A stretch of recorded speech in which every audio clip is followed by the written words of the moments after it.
Hey again YouTube, this is Jonas Welsh here, also known as at11 on Union on City of Heroes, and we're continuing on with the series of videos looking at my characters before the game shuts down on November 30th, 2012, and this very shiny character is Steelhouse, which is another scrapper.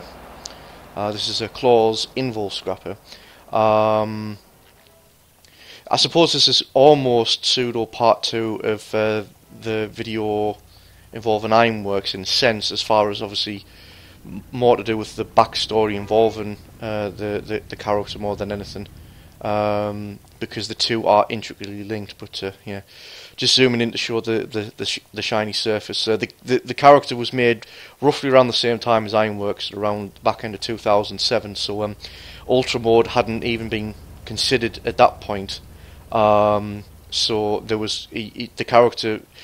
There was actually like a sort of like shiny steel costume piece, but it didn't obviously have any reflective surface. It was just like coloured fairly silvery white to try and mimic that. But once Ultra Mode was announced and we were going to have reflective surfaces that were going to allow this to be available to players, and once that had got out, I said, right, the first character I'm going to re-edit is Steelhouse for definite, because yes, he's meant to be the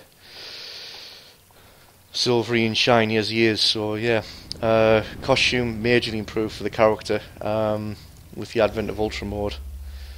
So we'll just head in now.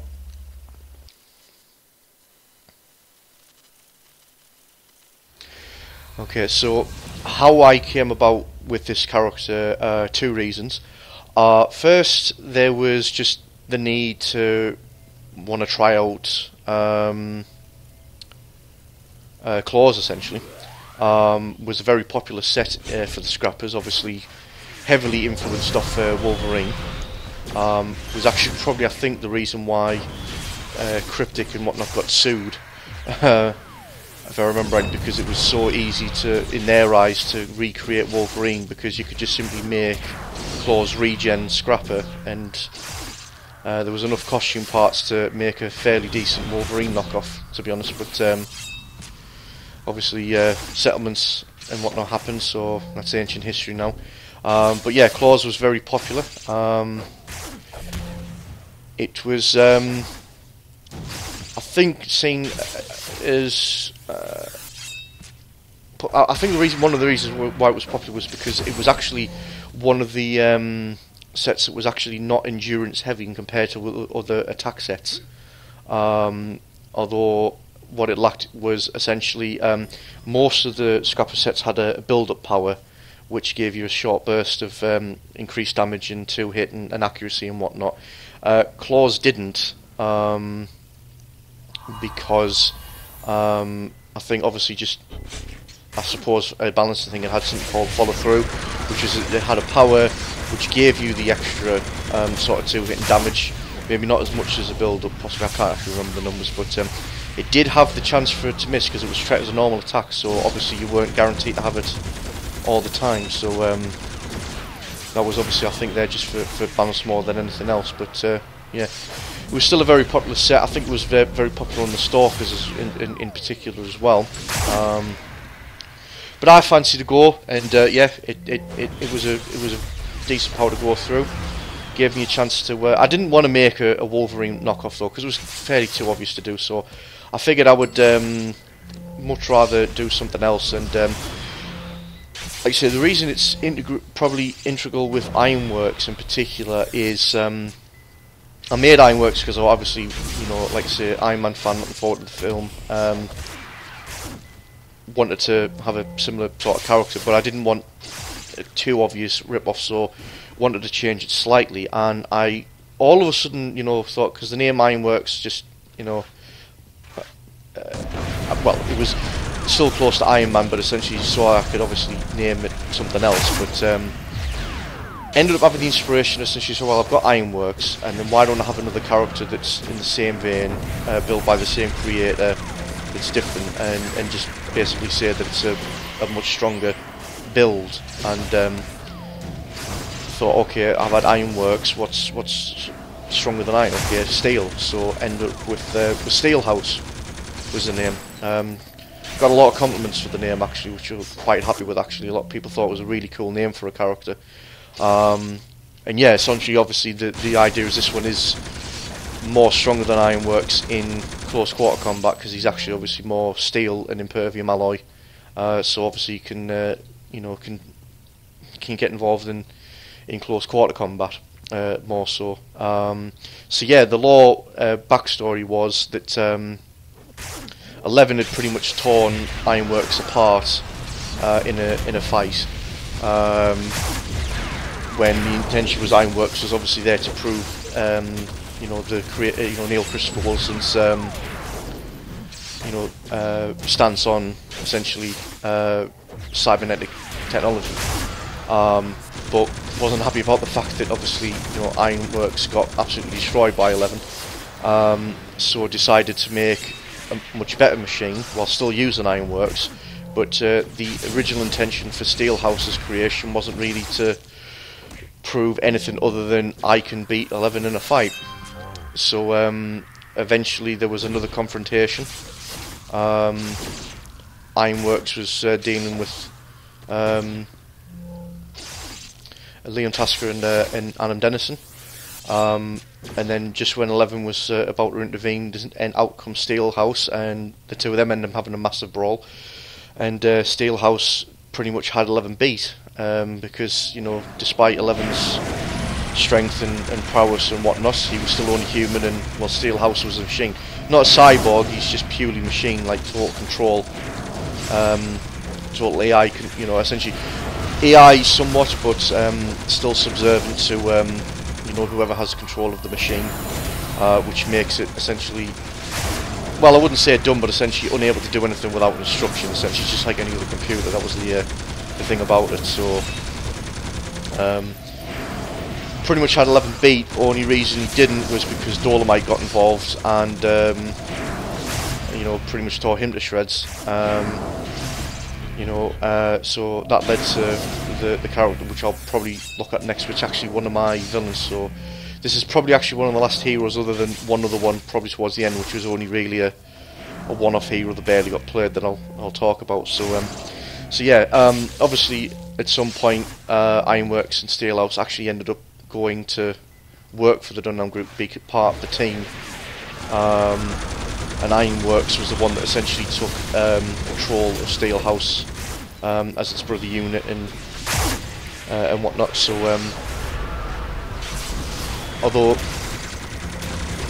ID being Steelhouse would only get used in certain situations because the lethal nature of the machine being clawed is very hard to actually say, well, okay, I've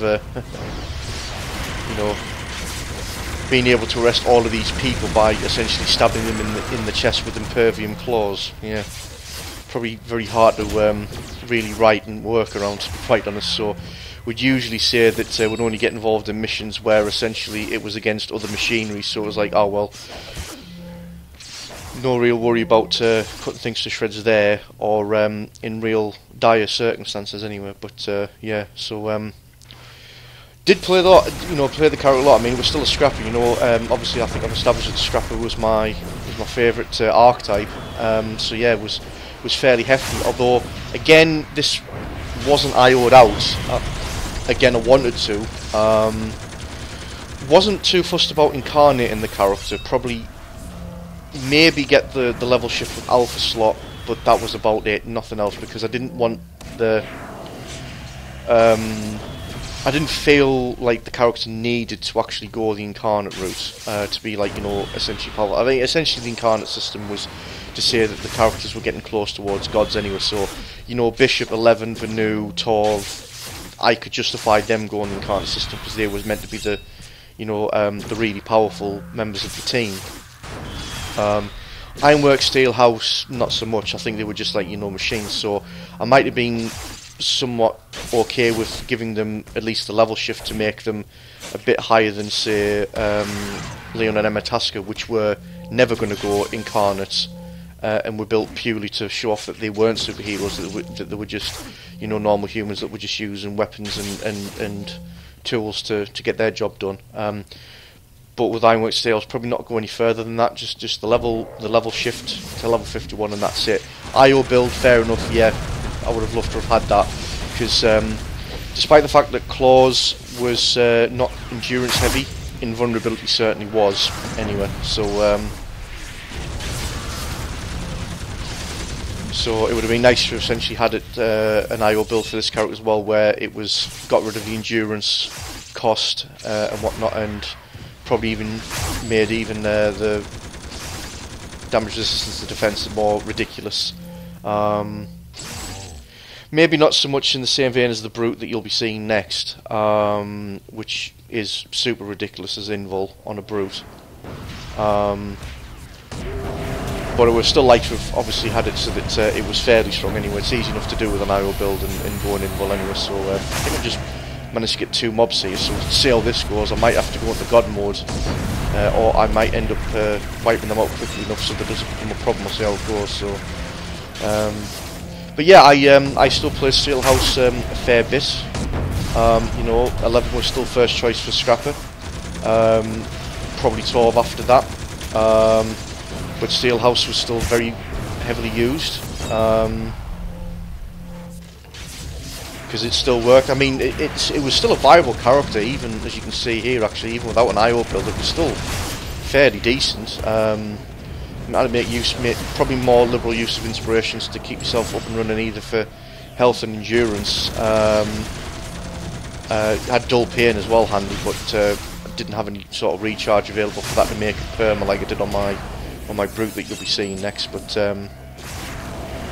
yeah, it was still fairly still fairly decent actually in most situations actually. So yeah, I would still use them regularly enough when I just fancied the change of, you know, not always using 11 or 12 really. So yeah, actually quite, you know, went through the 2 mobs pretty well there actually. So yeah, am I going to be like missing them heavily? Maybe not. Look at the character maybe.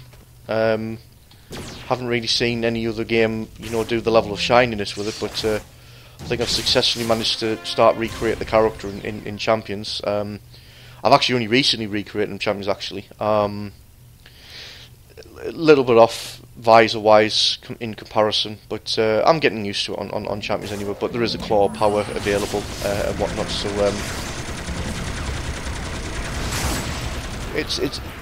I am going to miss the game, and like you say, don't get us wrong, I am going to miss the game entirely and the way you know, characters play out. But this character in particular is, I'm not going to get too heartbroken, because I've been able to recreate them in Champions, and if other games come out, you know, that offer similar power sets, he should be easily recreatable as well. So, and he's still an integral character in backstory for the Dunelm group as a whole anyway. I should finish them all off. There we go.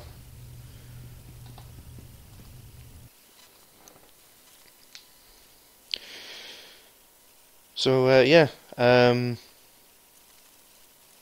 sort of kind of mid-tier character, I suppose. Steelhouse wasn't an absolute favourite, but certainly wasn't bottom of the pile of the ones that I very rarely played. Was still fairly viable even without an IO build. I would still prefer to have had an IO build, and it would have been good to play as, but keep saying, not much I can do about that now. But yeah, there we go. So that was a pretty decent demonstration of what cause Invul Scrapper could do. It was a very solid combination of powers M2 for a Scrapper. And there we go. So that was Steelhouse. And that was the last of the majority of my heroes. Like you see, I've got one other hero which I'll probably leave towards the end, which really wasn't played as much. But yeah, so actually on the next video we'll be starting to actually get more into the villain territory. So yeah, hope you'll be joining in for that. So until then, this is Joris Welsh signing off, and I'll see you next time.